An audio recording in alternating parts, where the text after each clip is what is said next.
ఈ రాష్ట్రాన్ని అతాపకులం చేసినటువంటి రెండు సంఘటనల గురించి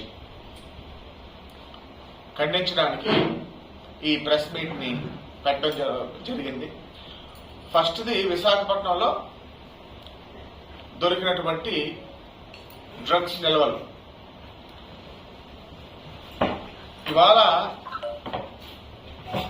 మన రాష్ట్రంలో యువత అవనివ్వండి, రాష్ట్రంలో అనేక మంది అవనివ్వండి, డ్రగ్స్ బారిన పడి మత్తులో తూగి వారి ఆరోగ్యాలని చెడగొట్టుకుంటున్నారు. ఇవాళ దురదృష్టం ఏమిటంటే డ్రగ్స్ వాడకం ఈ 5 సంవత్సరాల్లో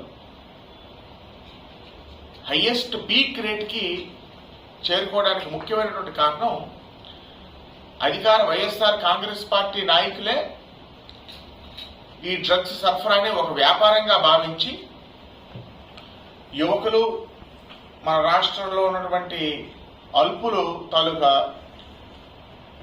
వీక్నెస్ ని ఒక వ్యాపారంగా క్యాష్ చేసుకొని ఇన్ని రోజుల వరకు కూడా ప్రజల జీవితాలతో, ప్రజల ఆరోగ్యాలతో ఆడుకున్నారు. ఇవాళ దురదృష్టం ఏమిటంటే ఇంత భారీ నిల్వ, బహుశా హైయెస్ట్ క్యాష్ ఏమో, మన దేశంలోనే హైయెస్ట్ క్యాష్ లాగా నేను భావిస్తున్నాను. అది కాకుండా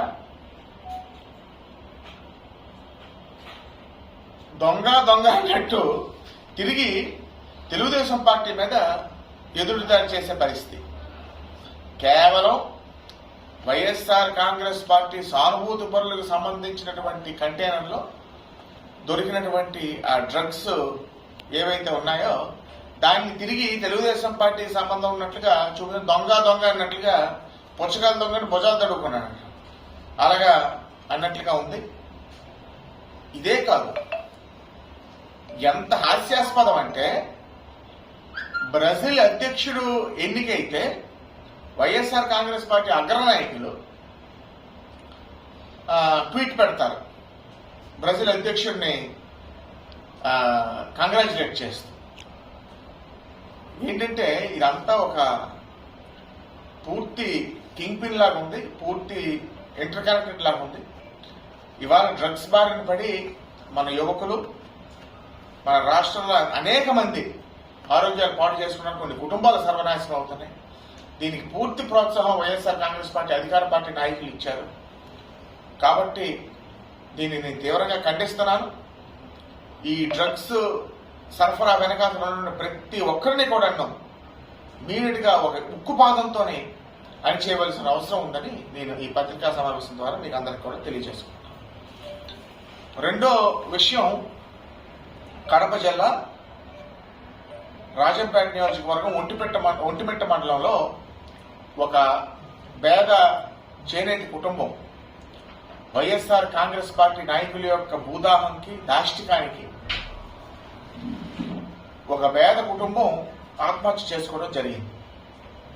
ఇవాళ బీసీలకి మేము న్యాయం చేసాం, బీసీలు మా కుటుంబ సభ్యులు బీసీల గురించి అనేక ప్రగల్భాలు పలుకుతారు ఈ అధికార పార్టీ నాయకులు. అవన్నీ కూడా ప్రకటనలకే పరిమితం. ఇవాళ పేదలు, బీసీలు అవనివ్వండి, ఎస్సీలు అవనివ్వండి, నిరుపేదలు ఎవరైనా వీళ్ళు ధనదాహంకి, వీళ్ళు భూదాహంకి ఎవరు కూడా అతిథులు కాదు. వీళ్ళకి ఉచ్చునీచాలు లేవు.